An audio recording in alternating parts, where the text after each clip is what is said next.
Okay. Hello, everyone, and welcome to this session, An Introduction to Self-Directed Learning. My name is Luba Vangelova, and I write for the NPR PBS Mindshift website, among other venues, and I am also co-authoring a book on self-directed learning, which will be coming out next year. So welcome to everyone, and just a procedural matter. We've decided to just hold all questions until the end of the presentation, and Blair has kindly offered to keep track of all questions. She will copy and paste them into a document so that they don't get forgotten if you want to type them into your chat during the presentation so that you don't forget, and she will keep track and then bring them to my attention at the very end. So, next slide. Did I start the recording? Yes, I did. And thank you to our sponsors and supporters. They include Homeschool Life Magazine, G3, Home Education Magazine, and Blackboard Collaborate. So thank you very much for their support. And next thing is the maps. So let me see. I will enable whiteboard permission, and I will drag and drop. I will try to drag and drop. There. Okay. So I am in Washington, D.C., and I think everyone now has the ability to drag and drop themselves. Europe, Africa. No, that was my thing, just hovering, never mind. Got a few more in the U.S. And let me see how many of us are there. Whether everyone, oh, Maria. Okay, another one in the U.S. And I think that might be everyone. So I will go ahead and move on. And I did load slides.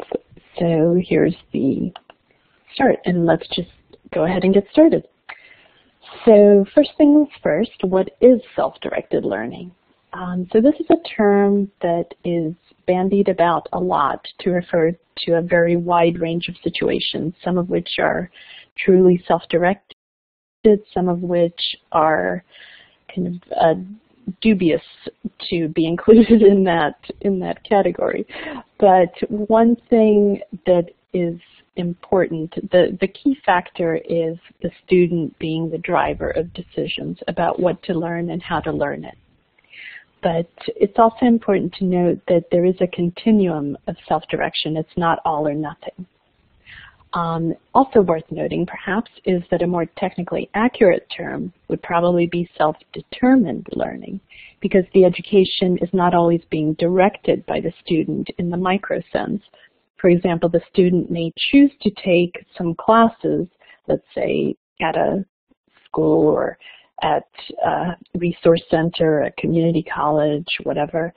And those classes may be very, very conventional, with a teacher at the front dictating, what content is being covered in the class and in what way the content will be covered and so on. But in the macro sense, if the student has chosen to take that class, I think it's still fair to consider that the student is in the driver's seat, and they do have the freedom to quit if it doesn't meet their needs. So that is that. And then core beliefs. Some of the core beliefs that shape this philosophy is that humans have an innate drive to learn what they need, and that's based on tens of thousands of years of human history, and the fact that schools as we know them today are a relatively recent invention, just in the last 150 years or so. And part of this is that proponents of self-directed learning reject the so-called bank metaphor that characterizes the prevailing education system, and that metaphor considers children to be essentially passive, empty receptacles into which teachers have to actively be the active participants depositing knowledge. And One of the other core beliefs is that people are different, and that because people are different, their educations should also be expected to look different in terms of what they need to learn, when they're ready to learn things, how they develop an understanding of things, and so on. And last but certainly not least, the fact that the learner has the right to pursue his or her own interests. And that is a fundamental belief in this. Okay. So some of the differences between self-directed and conventional learning, and let's just, of course, bear in mind that these are broad brush strokes and that there are going to be some exceptions, but that these are intended to show what is prevalent in each case. And the first key thing is motivation, with self-directed learning having intrinsic motivation and conventional learning having extrinsic, based on rewards and punishments. And there are a lot of attributes, as you can see, that differ greatly in each of these cases, from ages to subject matter. And with subject matter, for example, there's the belief that it's okay not to learn things that you personally will not need to know and that just don't interest you. That the subjects that you choose to learn are based on your personal interest and that that's fine. And one thing to point out on the matter of subjects is that in conventional schools, much of the so-called learning is really just building awareness and a certain shallow level of knowledge, which is forgotten after the test. So whether something is really learned or not is a matter of debate, if it's soon forgotten anyway.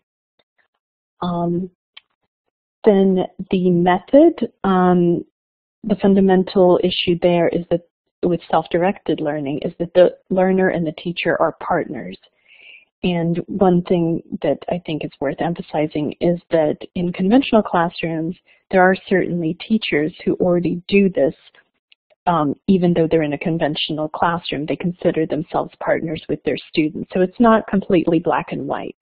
So I would really just like to emphasize that. But like I said, this is supposed to show what is prevalent. The time frame and the duration sort of go hand in hand, because with self-directed learning, there are no pretty much arbitrary deadlines as there are in conventional education.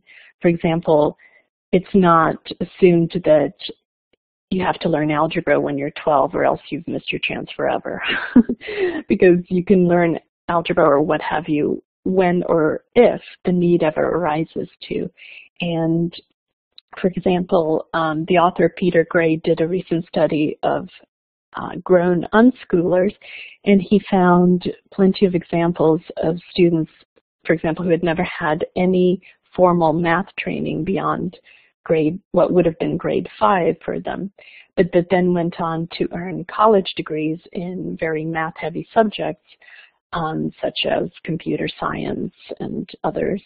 And they just learned the math that they needed when it actually became relevant to a goal that they were trying to pursue later in life.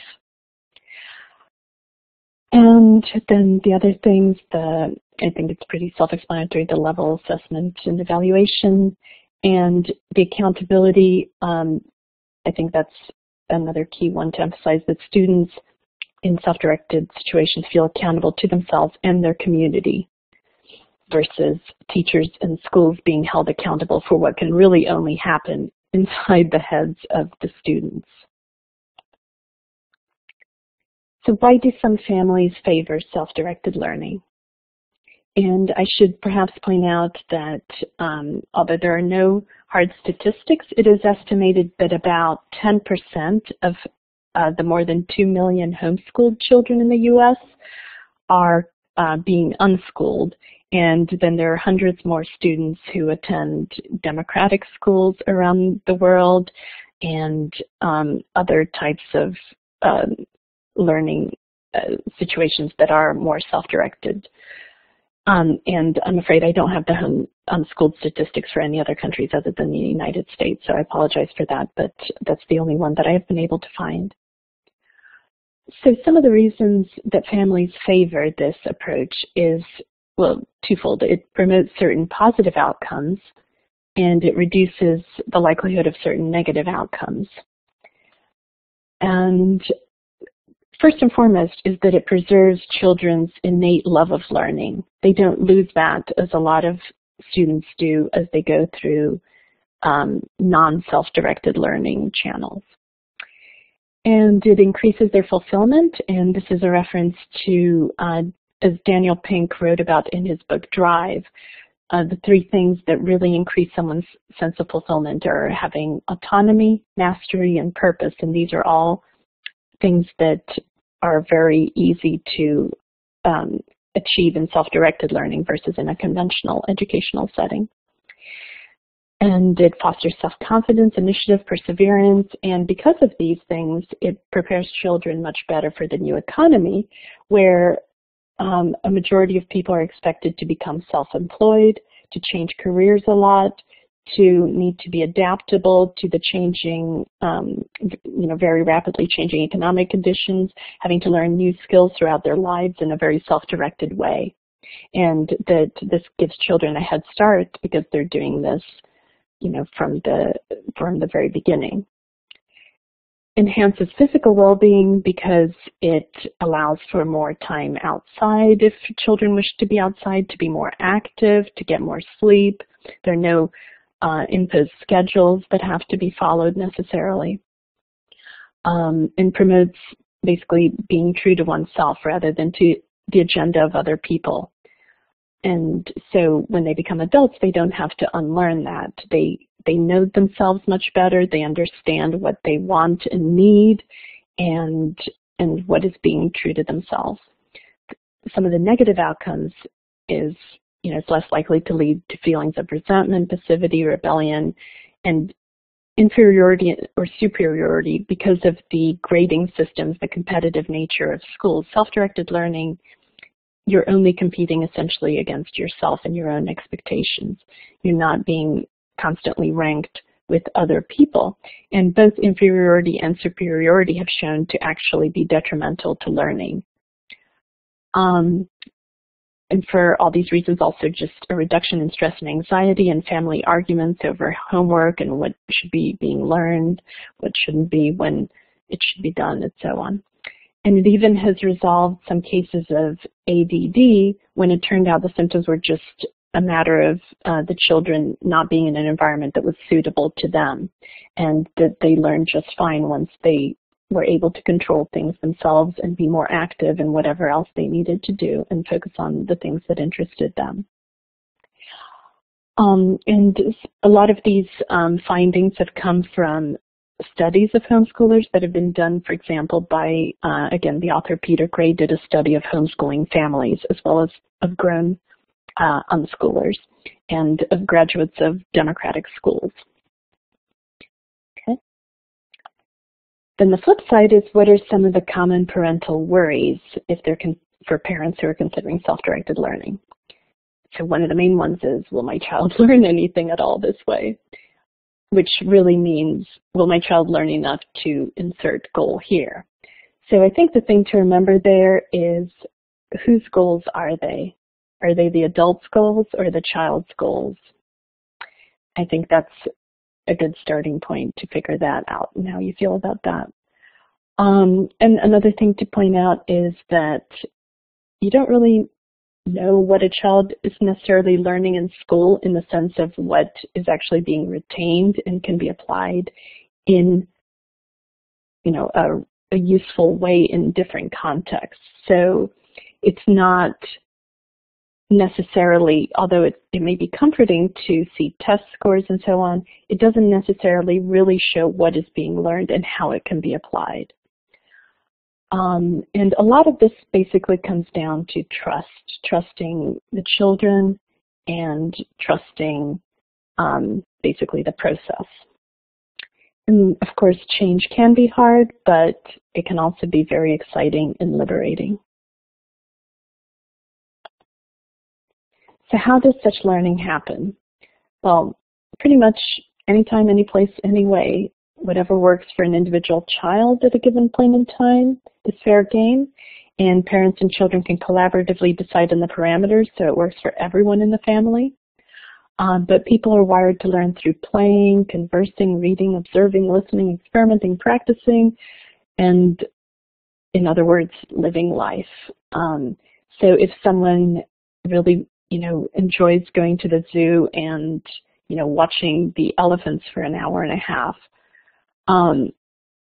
that is learning. They're learning all sorts of things. We don't necessarily know what's going on in their head, but there are many, many, many ways to learn.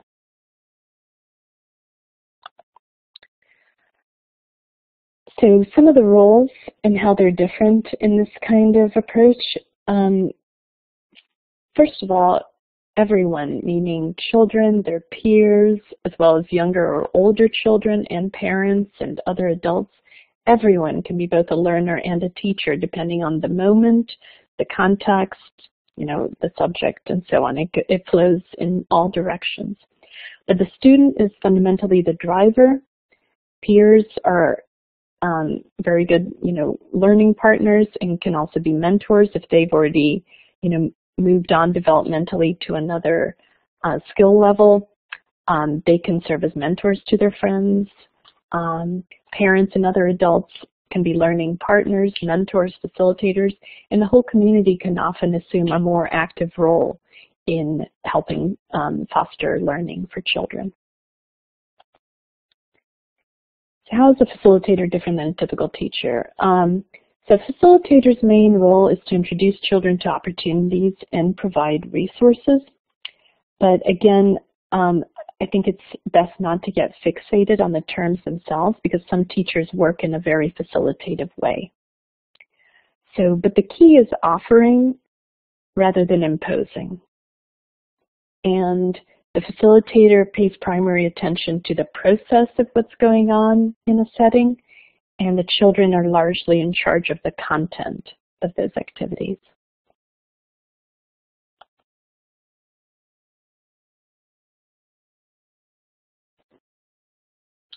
So how can adults facilitate self-directed learning? Basically, gauging the interests and needs, observing the child, asking questions, providing guidance and resources as needed, essentially creating an environment in which children can explore, invent, experiment, develop understanding. And it's very useful to really work on listening skills to hone in on what the child's needs are at any particular time and to prepare a stimulating but also an intellectually and emotionally safe environment, which is the best kind of environment in which to learn. And basically being attuned to the child and seeing where there's enthusiasm and where there's resistance and kind of flowing with that. And asking rather than telling the child what to learn. Now the range of involvement can vary a lot. Some adults learn alongside kids, like they might, learn a foreign language together, or they might learn, what have you, cooking, a martial art, woodworking, certain math concepts, certainly. All sorts of things parents can learn or relearn if they've forgotten it alongside their child, or they can be more hands-off. And it's been found that, all of those things work as long as the needs of the child, including the emotional needs, are being met. So it's useful to talk about the concept of flow and how useful it can be to have a balance between self-direction and support, because self-directed learning doesn't mean independent learning. It means, interdependent learning. And to have both self-direction and support growing over time. So basically, when someone starts out with a low level of skill and a low level of challenge, that's fine. They're kind of in the flow channel is the place you want to be. That's where you feel most comfortable. But you're not going to stay in that the whole time.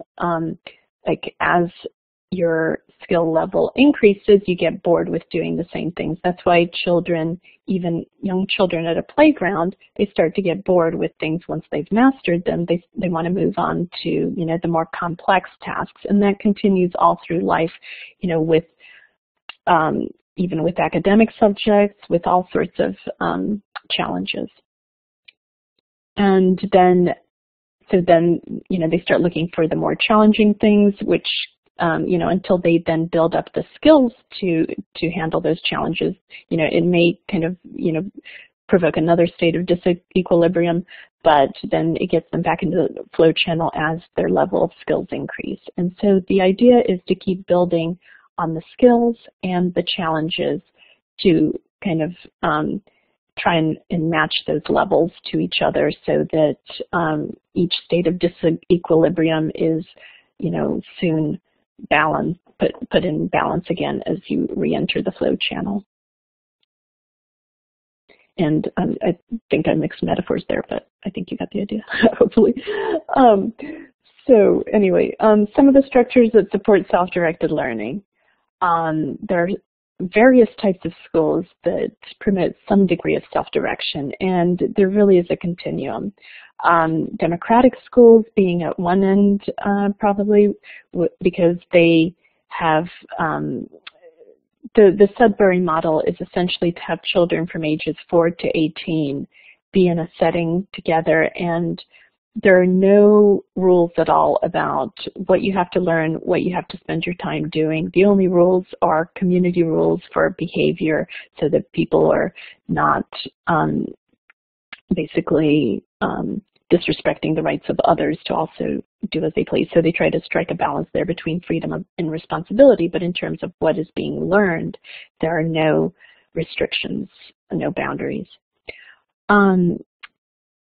Then there are certain alternative public schools that have a great deal of freedom compared to traditional schools. Like there's the new Tech High School, a very project-based learning, a lot of autonomy, a lot of self-direction. Definitely not anywhere near as much as in a Sudbury school, but there is much more support offered in a new Tech High type of model, as opposed to a Sudbury school where children would the students would actually need to basically request classes, request staff support. Nothing is actually offered to them, really. They have to seek it out and want it and try to secure it themselves, either at the school or through outside means. And there are private schools. For example, there's one called Avenues, the World School in New York City, that have a lot of self-direction, and then micro schools started by individual communities. There was a great piece on NPR recently called The Return of the One-Room Schoolhouse that showcased this trend. And then there's homeschooling and unschooling, where you don't have to actually, you know, send a child to an institution. Some people prefer that because of the greater freedom. Some people prefer schools because of the inbuilt sense of community and the things being basically packaged for you. You know, everything's in one place.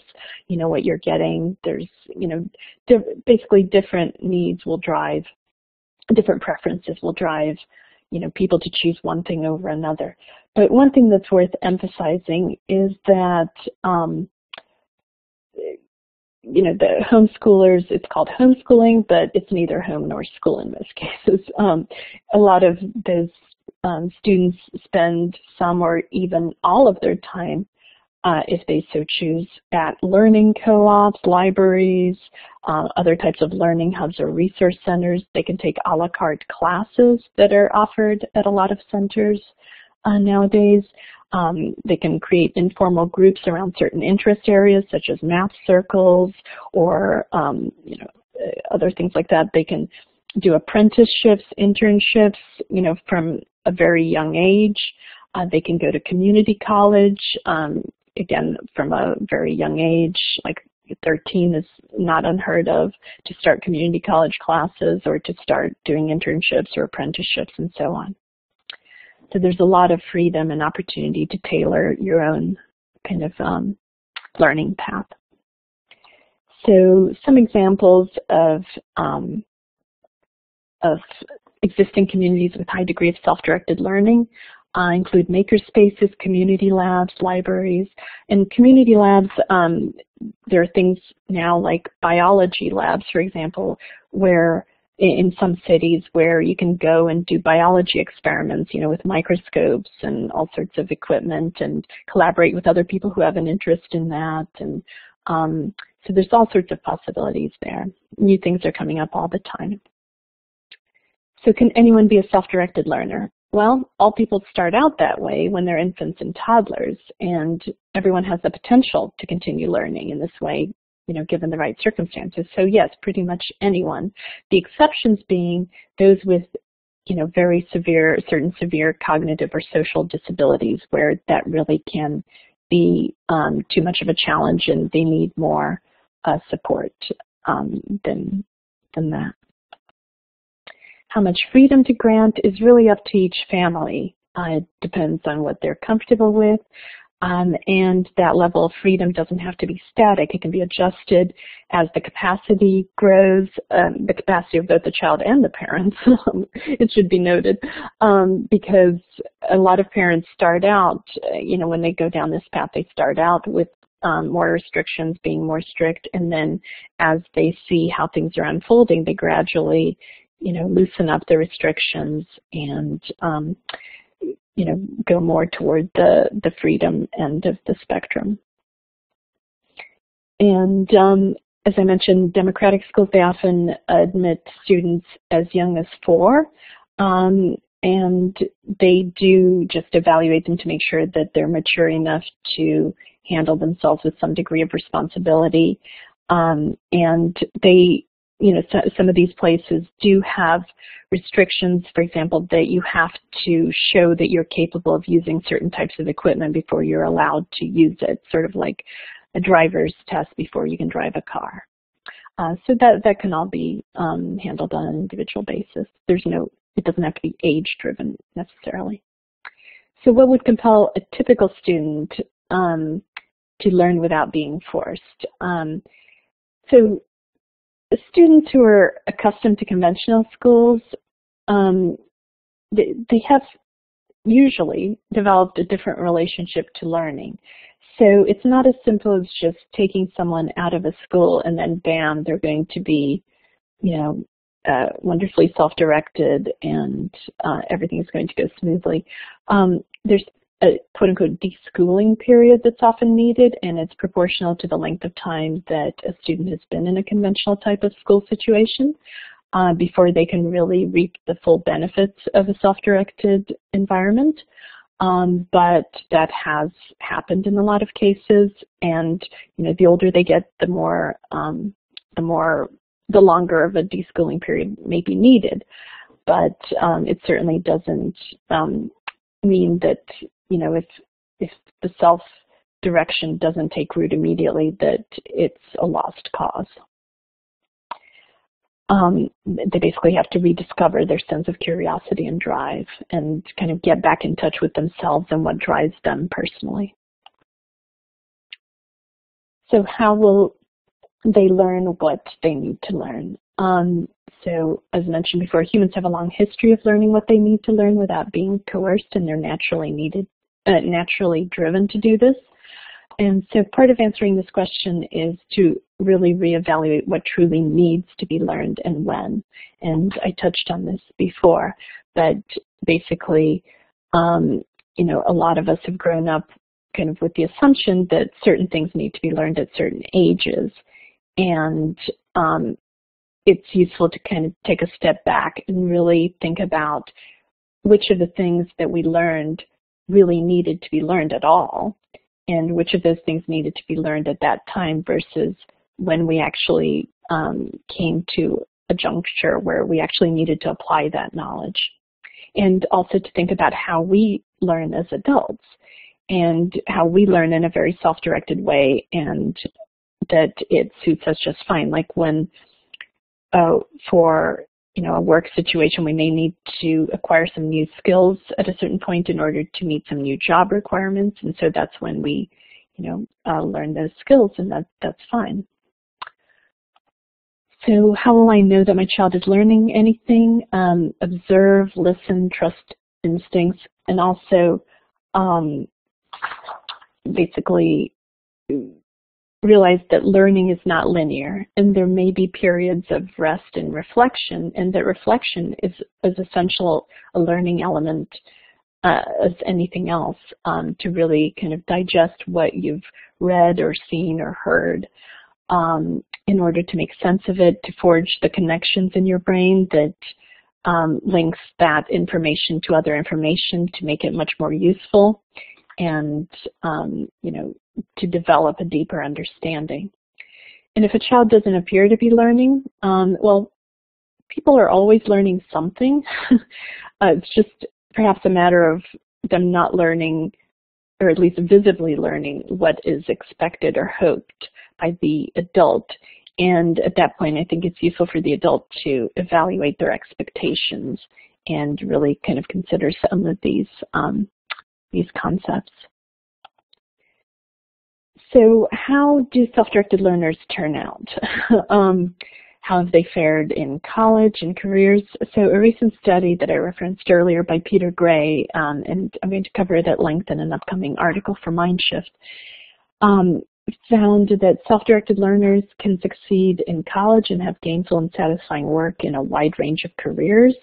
Some schoolers have gone on to, even to very selective colleges, to graduate schools, to professions that require high degrees of formal learning in college and graduate school.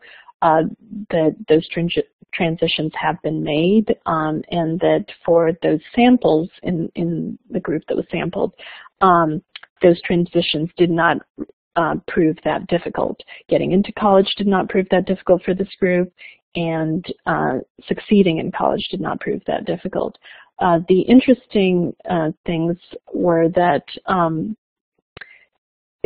in fact, what they most remarked on was that they were surprised.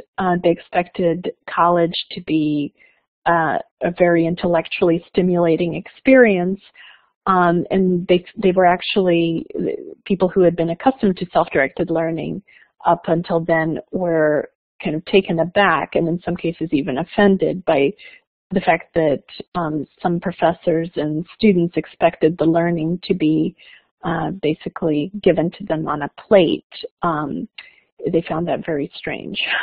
So self-directed learning can actually prepare people much better for, a college experience, and as I mentioned, for many careers, especially in an economy where so many people are self-employed.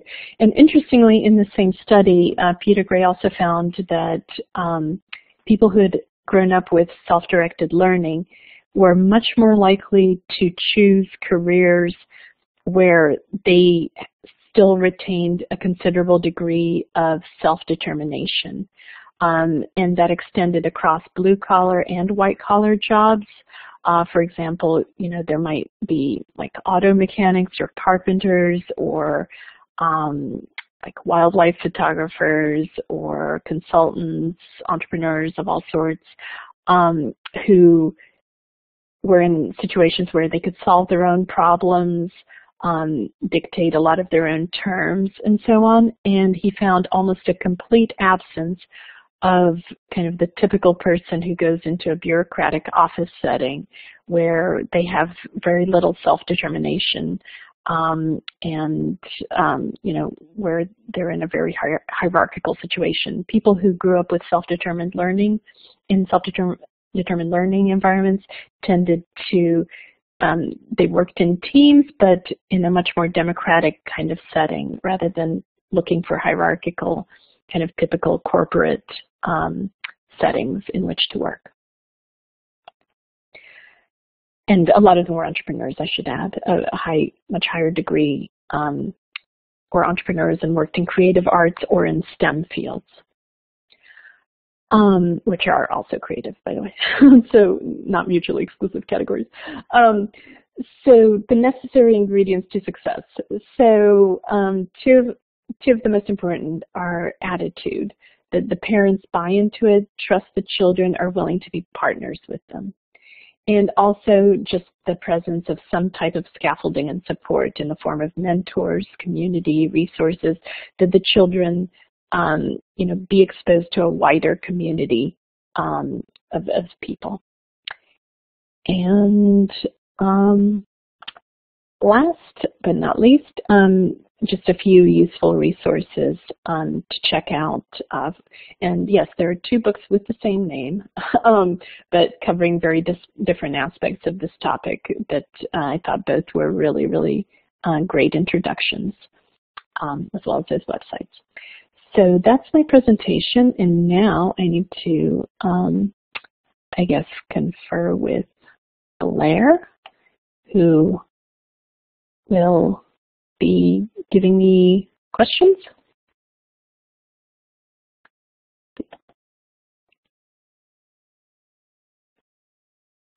Okay, so, okay. Blair? I'm sorry, I forgot to turn it to talk. Can you hear me now? Yes. Okay. I'm not sure how to share my notes with you, so I'm just, Claudia raised her hand. Yes, I do you mind if we go in the order? You've got a bunch of questions that I've been typing in. The first question is, what determines if someone is successful or not in self-directed learning?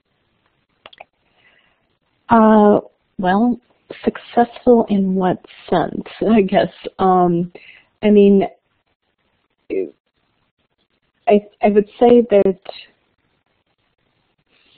I mean, Brian, do you want to clarify in the chat box?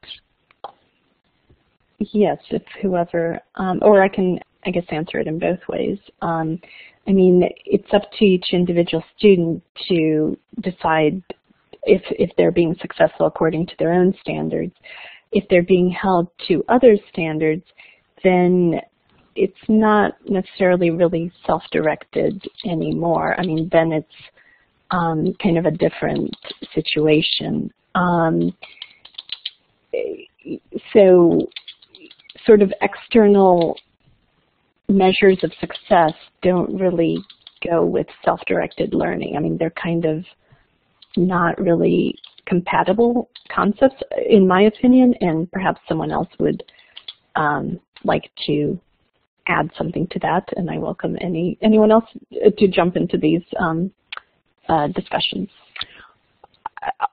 I have a 14-year-old. I've been homeschooling him for 8 years, and sometimes self-directed and sometimes not, but he's recently was part of a group that was hired as an intern through a group at UCSD that is teaching kids to computer code, and he was one of the camp counselors. And he came home, and he's totally self-directed. I've allowed him to be totally self-directed in computer coding. And through this group at UCSD, so they mentor, they scaffold, and he came home they had 4 weeks of training. He came home right in the middle of the training, like in week 3, and said, "Mom, all those public school kids," there's only 3 homeschool kids in this group.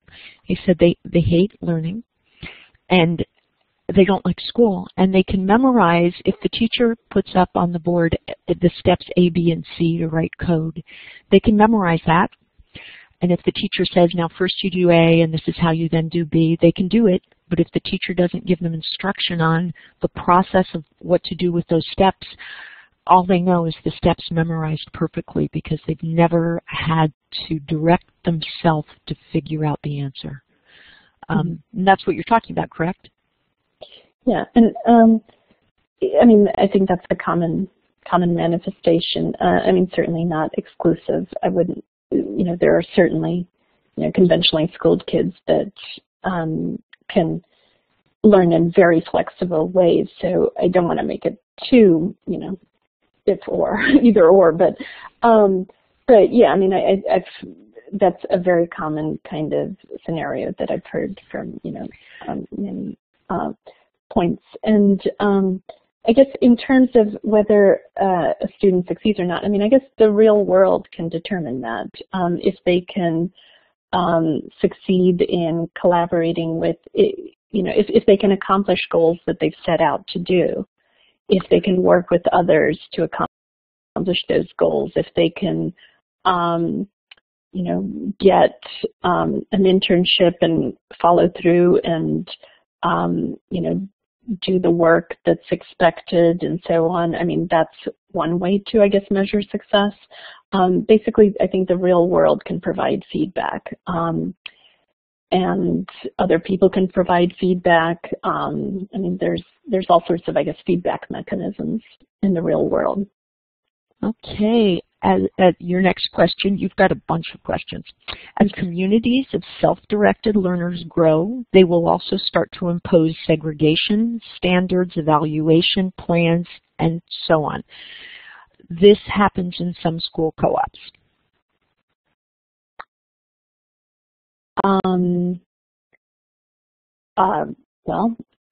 I don't think it's unnecessary. I haven't gotten the impression that necessarily happens. I mean, I can certainly imagine that it can happen in some cases. And then, I mean, yeah, basically there are a lot of self-selected communities. Whether that's a bad thing or a good thing is really a matter of perspective. And so, yeah, I mean, it depends on one's kind of perspective. I don't think it's necessarily good or necessarily bad.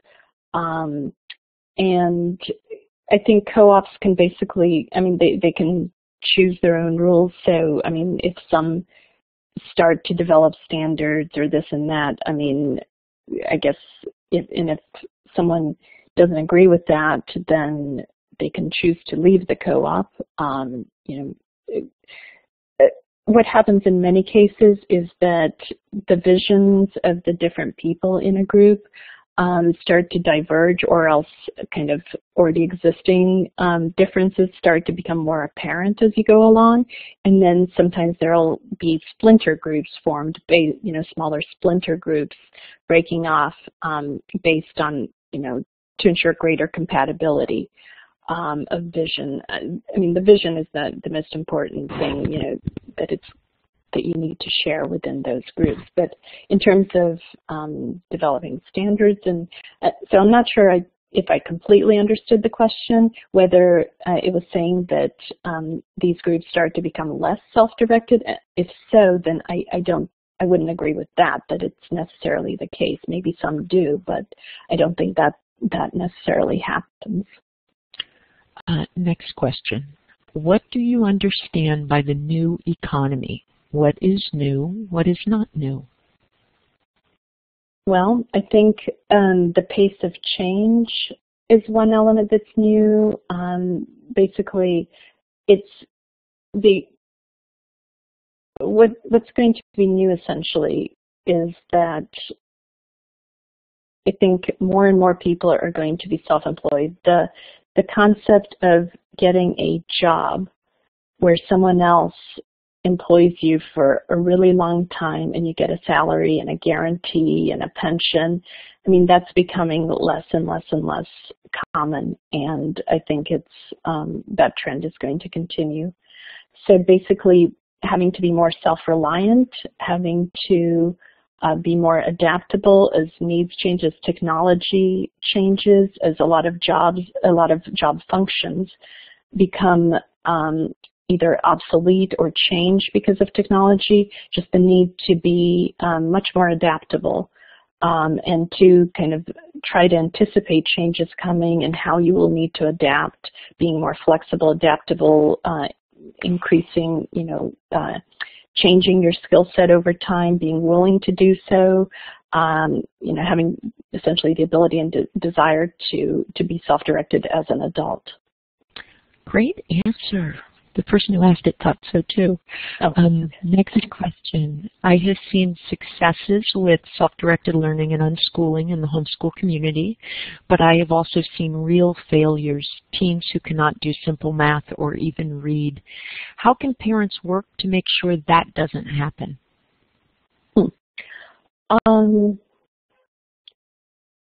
Well, I'm not sure that parents can ensure that that doesn't happen any more so than a school can ensure that someone graduates or, gets to age 16, 17, 18 without being able to do simple math and to read, in a way that, with like a level of comprehension that, would be considered high. So I don't think parents can ensure it any more than schools can ensure it.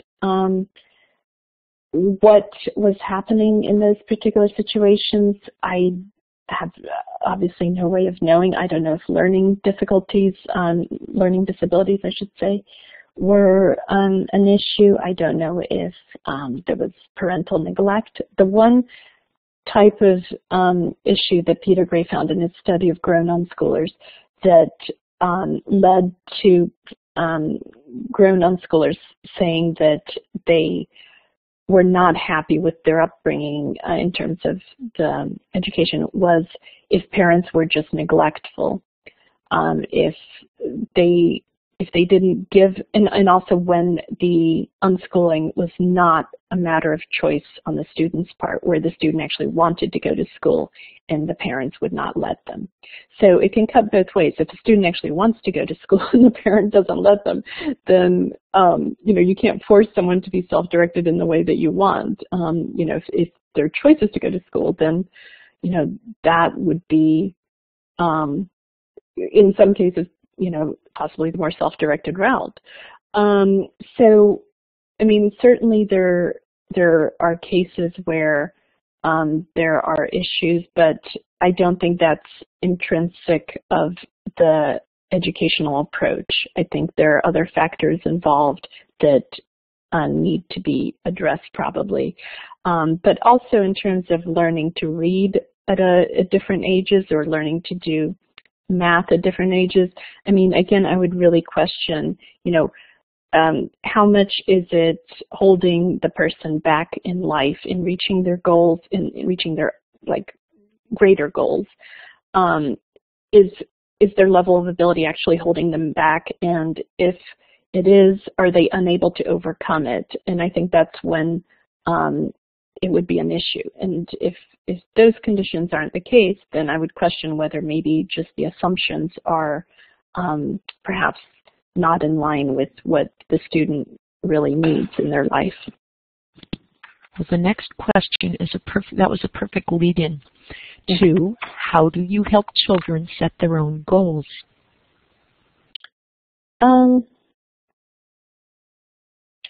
Well, I mean, I think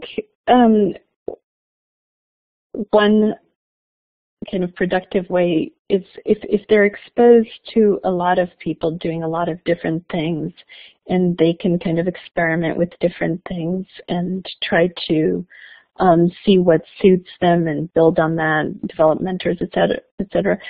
I mean, I think the most helpful thing is probably just to have conversations to kind of maybe help the children tease out, what seems to, be of greatest interest, and maybe to then introduce them to other things along those lines that they may not have been aware of or exposed to otherwise, that kind of to broaden their horizons, open their eyes, and just expose them to different things, see what catches their interest, and maybe to offer, suggestions if they seem interested in what kind of things can be done, with those skill sets,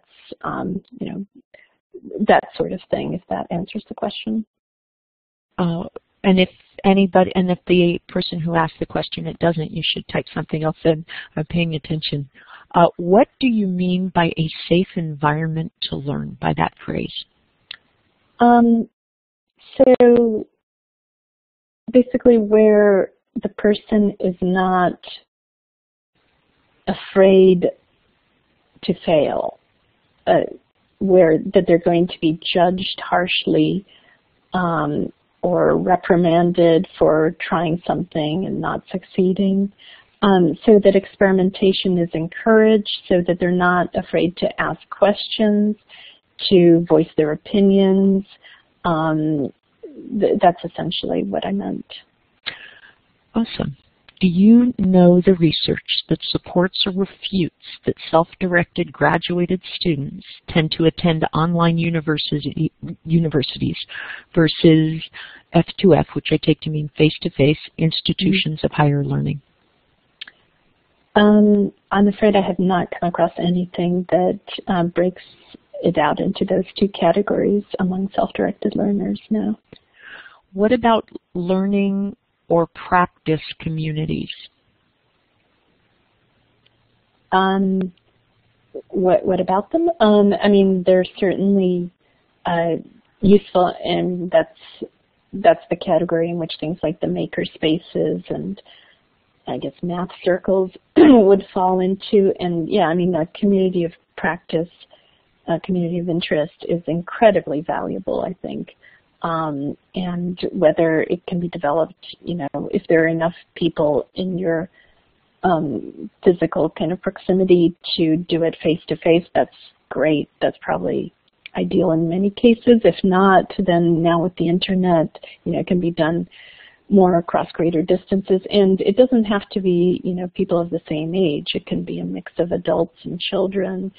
You know, children of different ages, just, you know, where there are roughly similar kinds of levels of skill or, you know, close enough to appreciate maybe different aspects of the same things. Could I just have you clarify, what do you mean exactly by the term practice communities? I've never heard it before. I mean, I would assume that what they mean is like people who come together to, let's say, I don't know, do what have you, I don't know, martial arts or carpentry, or, you know, like even, I guess, a biology lab might fall into that category where they're coming together to do things together. We're almost at the end, Claudia. I heard the expression rediscover curiosity. Please elaborate on how you help a person to rediscover his or her curiosity. So the most common route seems to be to just let the person like be for, you know, it could be months, to just have no expectations on them, just let them do whatever they need to do to just decompress and get back in touch with themselves. And whether that looks like, you know, them just vegging out, you know, they may just need a lot of just time to just be in their own little world, their own thoughts. It could be, you know, it could be, you know, a person just reading. It could be a person just hanging out with their friends. I mean, it could look a lot of different ways, but just letting them be without expectations, without prodding, without, you know, any kind of external pressure, so that they can kind of just slowly get back in touch with themselves and rediscover themselves and what, and then slowly things will, you know, start to arouse their curiosity. They'll start to kind of, you know, notice more and more as they get back in touch with themselves what really genuinely is interesting them. How is self-directed learning possible if the student is not aware of what to learn? Well, I guess the question would be, who is aware of what to learn? I mean, who would decide what to learn? And why would that person be in a better position to decide that than the student? I mean, there's certainly, you can't know what you don't know, so that's why it's important to be exposed to a lot of things. But there are so many possible areas of study in the world, and you know, any one person is only even aware of probably a small fraction of it. So there, you know, the whole notion of self-directed learning kind of rejects the whole kind of hypothesis that there is a set kind of body of knowledge that has to be learned by everyone.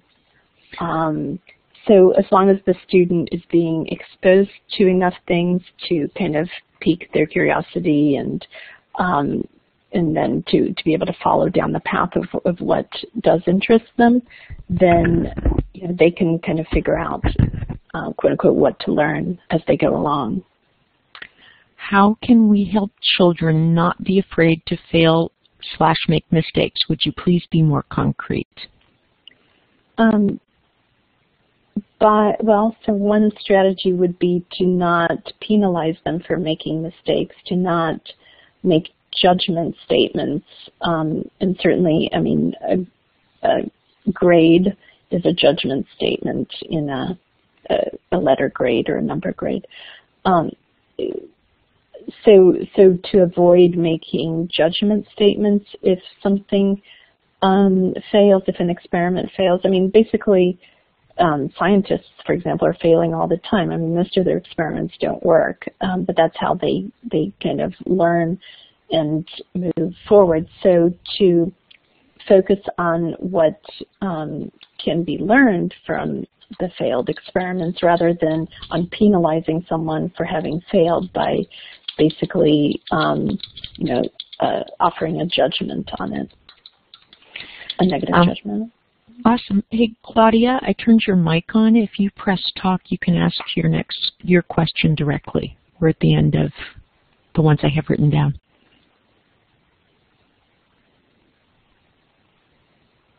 Claudia? Okay, I'm going to ask her a question because we're running out of time. So her question is, a big worry I have is about the time that it implies for parents. I love my kids, but I mean, I won't be able to work in other stuff related. Mm-hmm. Mm-hmm. So one thing that I didn't mention is that it's often actually, learning is much more efficient when it's self-directed. A great deal more can be learned in a much shorter amount of time when it's at the right time for the right student and when it's at their initiative. So learning can actually be much more efficient. It doesn't require as many hours, and also because you're only concentrating on the things that are of interest. And then, I mean, a lot of the ways in which students can learn can be done independently of the parent. The parent doesn't actually have to be there hovering. The student can be with other people also, not, in fact, the more access they have to the greater community, the more useful it is to them rather than just only being exposed to whatever the parents can provide. So there are a lot of ways, and then parents can trade off with each other, if they form kind of small groups with each other. There's, of course, the internet, there are libraries. So there are a lot of strategies, I guess, that parents have found where, it doesn't have to be them investing, 100% of their time on it. I will have to second that, Luba. I do a mixture of self-directed and mom-directed. And when it's self-directed, the learning happens the facilitating, when I'm facilitating his learning as opposed to telling him he needs to learn it, it's a big difference in the time investment for him and me. Mm-hmm.